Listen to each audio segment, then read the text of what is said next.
going through the movies, I don't know if I'm going to give every single one of these movies its own treatment, its own, look into it by itself. But the first one, Star Trek, the motion picture, this first one right here, I feel like it deserves its own video, its own discussion. Star Trek, the motion picture, is often misunderstood by a lot of viewers. I don't know if the amount of people who watched this film watched the original series, watched the TV series. When I first watched it, I didn't watch the original series, and I didn't truly appreciate this movie for what it was until after I had.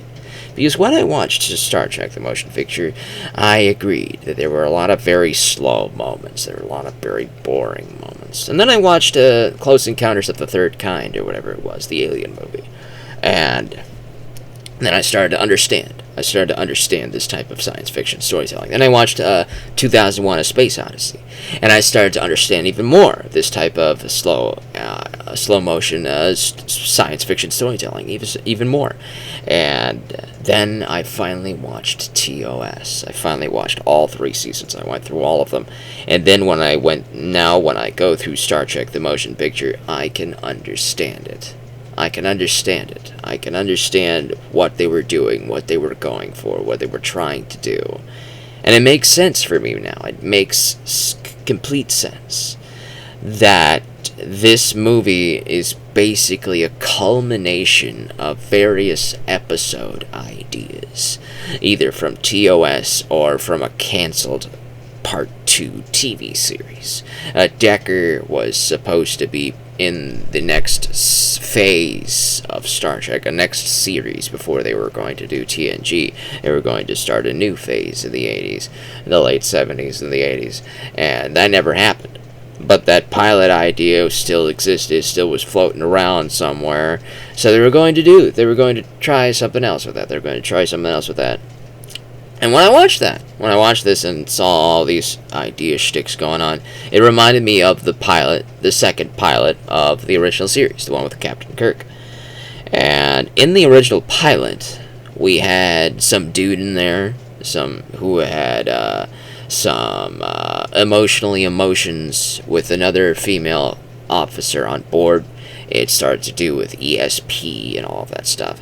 And then some big flashy existence starts to attack the ship, and this dude and the lady collapse. And the dude gets these little silver eyes, and he starts to advance mentally, telepathically, and become super smart, super strong, super telepath, and all that stuff.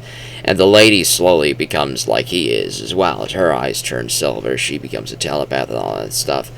And it just gave me a lot of similarities there to the movie. The movie just gave me a lot of similarities.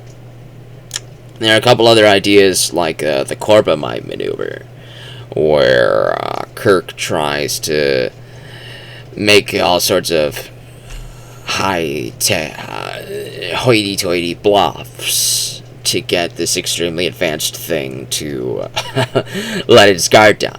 And he tries to do that with the Leia probe in the motion picture. That was another fun one. And then there was another episode in the TOS series. I think it was maybe season 2. I don't know if it was season 1 or season 2. But Kirk encounters this super weapon of sorts. And this super weapon thinks that Kirk is its creator. And Kirk looks up who the creator actually was, and it was a Federation or a human officer at some point. They created this idea, they were creating this thing, and then the programming got glitched over some period of time, and then this thing became a super weapon going out there to destroy planets rather than like terraform or whatever it was originally programmed to do. So Kirk had to use simple AI logic traps to defeat it. It was a very fun episode, but that was another idea. It's like they took small little ideas, pieces from all over the series, and they combined it into the motion picture. The motion picture feels like the opening episode of an unofficial season 4, like a double-length episode of season 4. If this became a TV series, this would have been the 2-part pilot. And I would have been 100% on board for that, honestly. If you would have told me that these 6 movies were actually 12 episodes of an unofficial season 4, all of them were just 2-parters, part 1, part 2, part 1, part 2, etc., to make movie-length, feature-length episodes out of them, I would have been like, alright, I'm on board for that. I'm on board for that. This is season 4. Okay, let's go ahead and do it. And that's kind of how I treated these movies, as a sort of double length episodes. And that's probably how many people should view these. Not necessarily as movies on their own, but as a season 4. As a continuation of the TOS series. Now, these movies are more... They carry the story onwards, especially parts 2 and 3 here. At the end of part 2, Spock dies, and then they have to go get him back. They bring him back, or they have to find him, etc. That's... like, it carries something on, which is something that the original series was not known for doing. But as a 2-parter... or maybe this is a 4-parter with here, then you could carry on a storyline like that. You could carry something on like that. That would have been a pretty fun little idea. Either way, the motion picture was very fascinating to rewatch this time. I had much more of a appreciation for this film than I originally did. The musical score is almost a character in the film.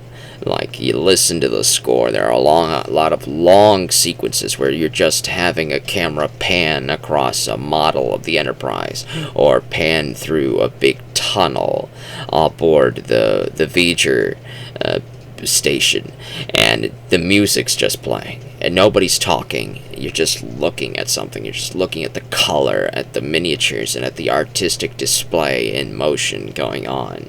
And the music just lets you just sit back and sink yourself into the flow of water, of sound, and visuals, and you get to just experience something that does not often happen in film. It's certainly the most unique looking Star Trek film of all of them. Of all 13 Star Trek films, this is probably the most unique and the most like the original series. The most like a Star Trek TV series. It's very much a double-length episode type of story. It doesn't really feel like its own movie, but it is something to be appreciated. It's something to be fascinated by. They had a budget this time. They could actually put good miniatures on display. The Enterprise actually looks big and lived in. The bridge does look different, and I kind of wish it looked more like the original bridge on the Enterprise. I'm not a big fan of the outfits. The uniforms are a bit more grayed out. There's not that much color differentiation, which is unfortunate. It is. But what are you gonna do? I don't like the uniforms in the next movies either. I prefer the uniforms from the original series. That was their best look. That was their best uniforms. I wish they brought them back. I really did. I really wish they brought them back at some shape or capacity, because the way that they look here just does not really do it for me. Though I would prefer the motion pictures uniforms to the Wrath of Khan going forward's uniforms. The motion picture one at least tries to have its own identity, and it certainly does. It stands out from both the TOS originally series, and it does stand out from the rest of the 5 movies. It is a fascinating picture that deserves your respect.